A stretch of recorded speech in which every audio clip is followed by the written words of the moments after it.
Hey, welcome back to my channel. Brian Cayley here with Living in Denver Front Range Homes. I've wanted to go over today cost of living in Denver. If you're looking to move here from another part of the country or just moving from another part of the state, I want to give you an idea of what it costs to, live in Denver or some of the suburbs, everything from housing to the utilities to, just riding transportation in the area, just the simple things that, they add up every month. And I want to give you an idea of what that is. And then we'll get into it right now.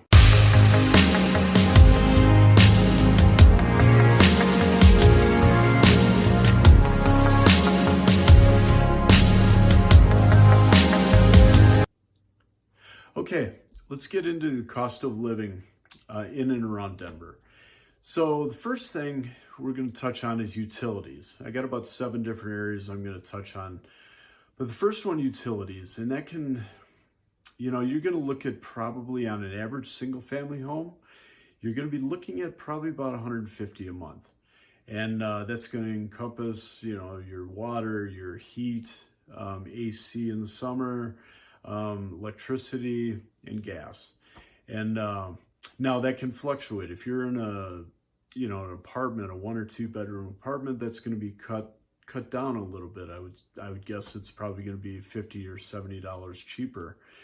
And if you're in a bigger house, obviously it's going to go up. So where we see a big fluctuation, and I'm talking about my personal house, is when, it's super hot in July and we're running our AC a little bit more, or in December and January where it's really cold, we're running our heat more constantly. So we've had bills up to $210, $190, somewhere in there, in those key months where it, it hits you harder. So, so that's basically a good ballpark frame of reference for, your utility bill if you're moving here.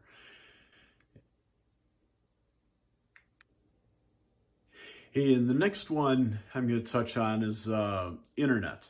Internet's not, super expensive. You have some good choices. You have anywhere from, I think there's 3 or 4 different main companies in the area. I mean, I know you have Verizon, you have Xfinity, CenturyLink, you have Dish. And I know there's probably some others, and they all give different specials, that kind of thing.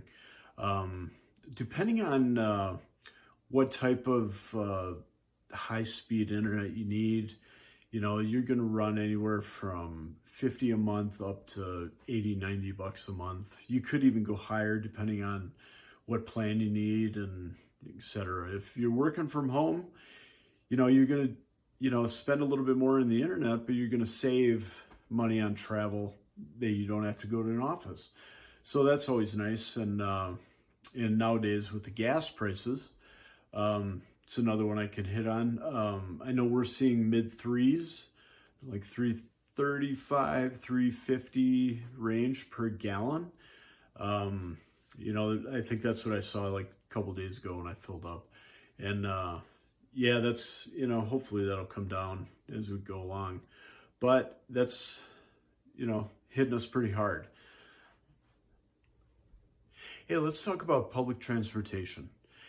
In Denver, we have a pretty good light rail system that runs pretty much all over town into the suburbs, both north, south, east, and west.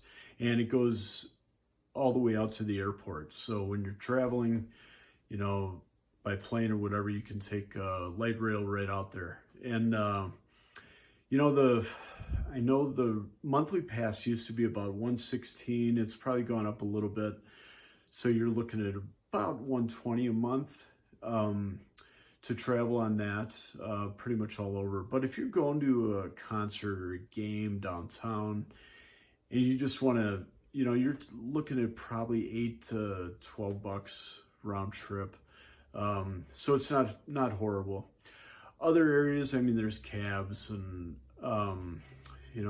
Uber and Lyft. We've done all of that. My family, we've done everything all over town at certain points.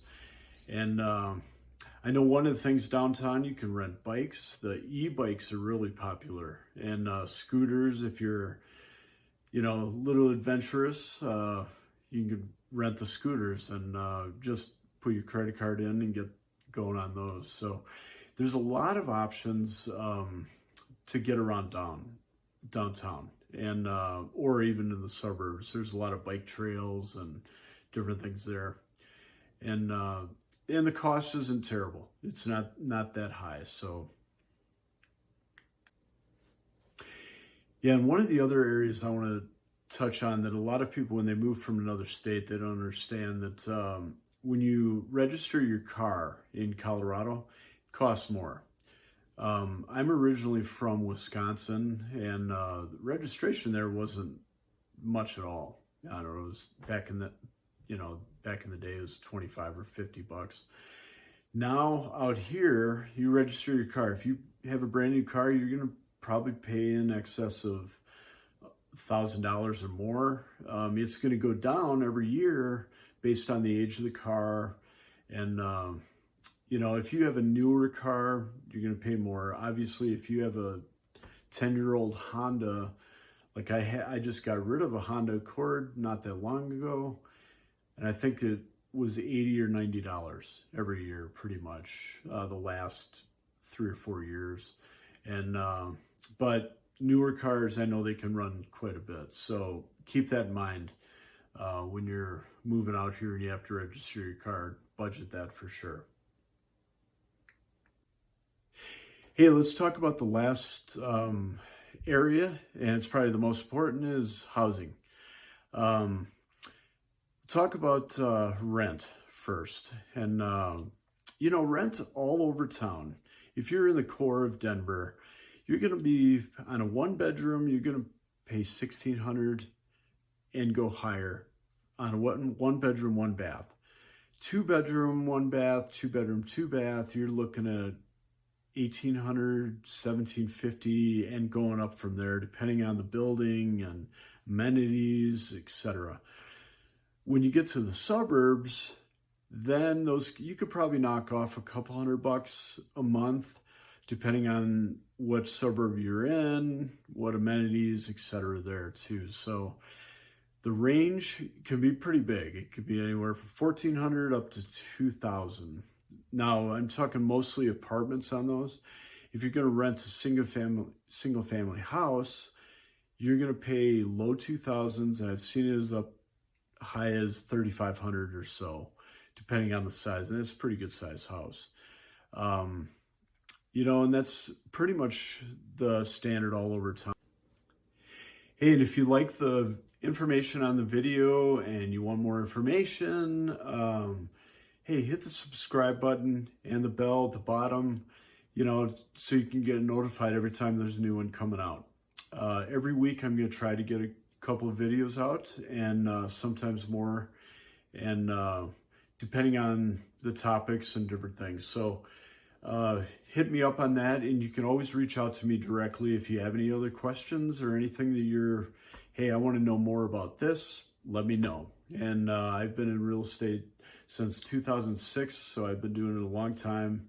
I've seen all types of, markets, information, and a lot of ups and downs. So, hey, so those are the areas that I wanted to touch on as far as the cost of living is concerned. But if I missed anything that you're like, hey, I really need to know this, let me know. Reach out to me directly, and I'll be happy to answer any questions you have. And then we'll see you on the next video.